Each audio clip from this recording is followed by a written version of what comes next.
Meraih kemenangan menjadi misi utama timnas Indonesia di pertandingan menghadapi Bahrain. Meskipun punya kenangan buruk, skuad Garuda Nusantara nggak gentar karena bakal turun dengan kekuatan terbaiknya. Duel skuad Garuda kontra The Maroons juga menghadirkan head-to-head pemain bintang yang ketat. Patrick Kluivert diperkirakan akan mengubah total komposisi skuad dengan debut sejumlah pemain anyar.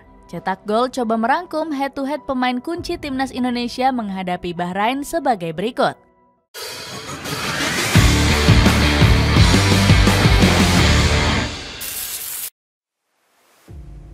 J.Idzes versus Mahdi Aljabar. J.Idzes berpotensi akan kembali berduet dengan Rizky Ridho dalam skema 3 back. Defender Venezia ini dinilai kurang cocok tandem dengan Miss Hilgers dalam skema 4 back. Terbukti Bang Jai menjadi salah satu pemain dengan rating terburuk di laga kontra Australia.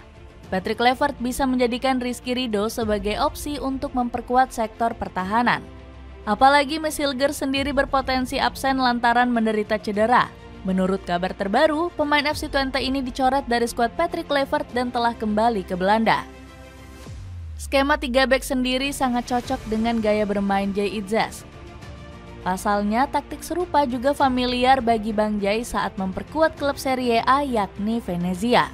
Dalam salah satu laganya, Idzes tampil ganas dengan menempel ketat Romelu Lukaku. Alhasil, pemain Belgia ini frustrasi dan gak bisa berbuat banyak menghadapi Bang Jai. Pada laga kontra Bahrain, Idzes akan menghadapi ganasnya serangan Mahdi Abdul Jabbar.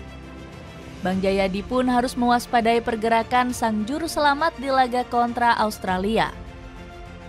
Kala itu, 2 gol yang disarangkan sang pemain ke gawang Mkhitaryan mampu menyelamatkan skuad Mutiara Teluk dari kekalahan. Di lain sisi, Abdul Jabbar juga tampil gemilang kala bertandang ke Jepang. Di laga tersebut, striker Al-Hadiah SC ini mampu mengancam pertahanan skuad Samurai Biru dengan aksi akrobatiknya. Namun, sontekannya melesat terlalu tinggi di atas gawang Zion Suzuki. Eliano Renders versus Hamad Al-Shamsan.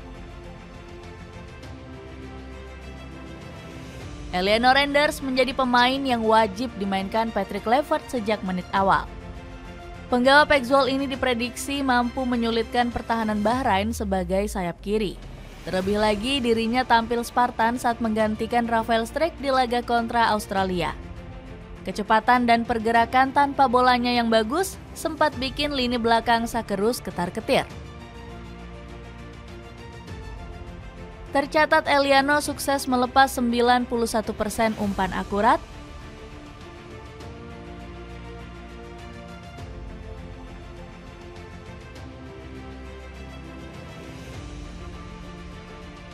satu dribble sukses, dan 1 tendangan ke gawang. Adik Tijani Renders ini juga cocok dengan skema total football yang diusung Kluivert.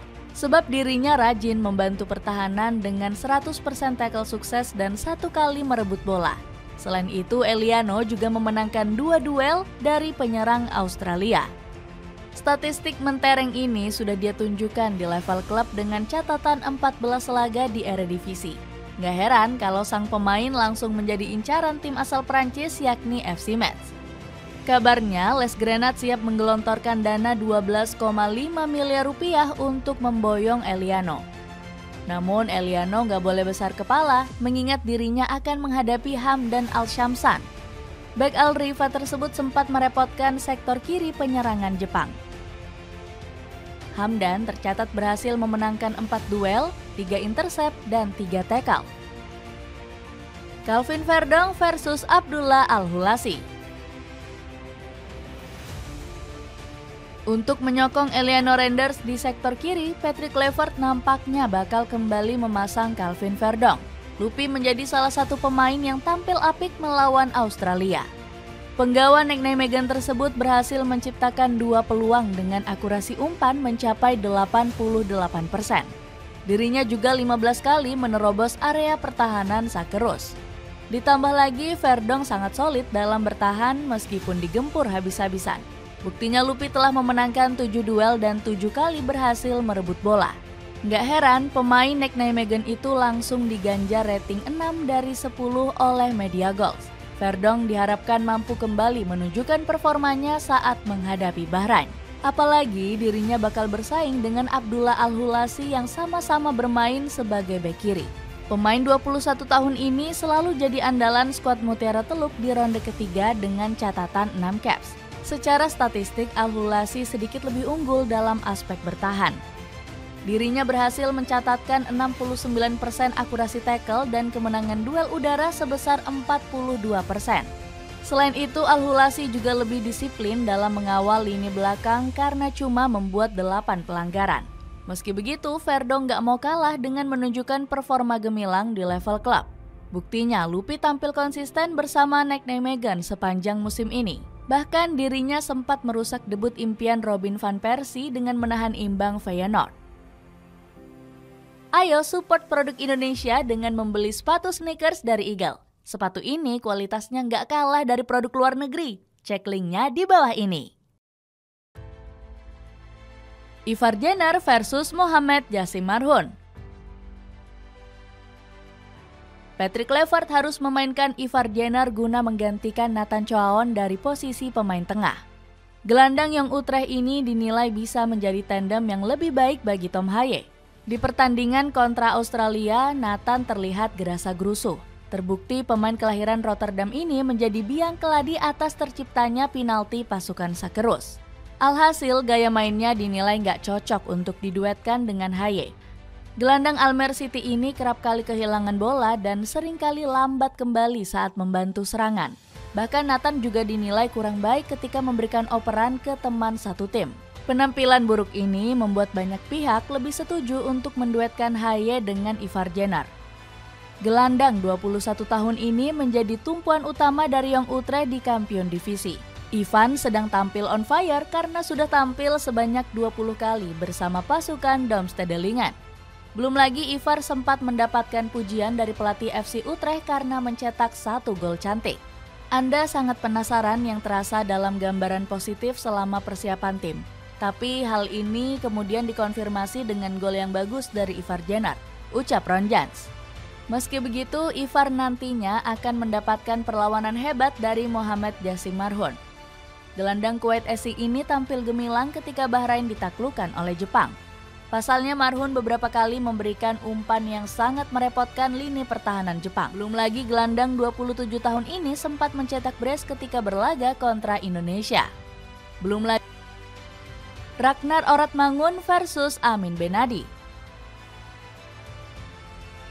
Ragnar Oratmangun diperkirakan akan diturunkan pada laga melawan Bahrain.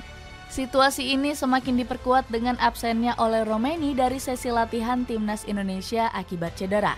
Kabar tersebut dikonfirmasi langsung oleh manajer Tim Nasional Indonesia yakni Sumarji. Selain faktor cedera, Ragnar juga telah selesai menjalani hukuman akumulasi kartu. Gak heran pemain berjuluk Wak Haji ini diprediksi akan memainkan posisi striker murni. Apalagi Ragnar tengah on fire bersama FC Vidender dengan catatan 21 laga dan menorehkan 1 gol. Kendati begitu, Ragnar wajib mewaspadai deretan bek tangguh skuad Mutiara Teluk. Sebut saja Amin Benadi yang tampil kokoh dan hanya kebobolan 2 gol kala menghadapi timnas Jepang. Salah satu momen krusial terjadi di menit ke-7. Takefusa Kubo mendapatkan peluang untuk melakukan shooting. Saat itu Benadi mengejarnya dan melakukan tackle bersih. Bek Al-Muharraq SC ini kembali menunjukkan aksi tangguh di menit ke-13. Saat itu Benadi sukses menanduk bola keluar dan menggagalkan umpan berbahaya Kubo ke jantung pertahanan. Menjelang hari raya, kamu wajib banget cobain parcel Ramadan dari Bella Rosa mulai dari 42 ribuan aja. Cek linknya di bawah ini.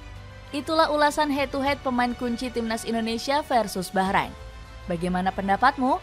Apakah Jaitzes dan kawan-kawan sukses meraih 3 poin di Gelora Bung Karno nanti? Coba tulis pendapatmu di kolom komentar di bawah ini.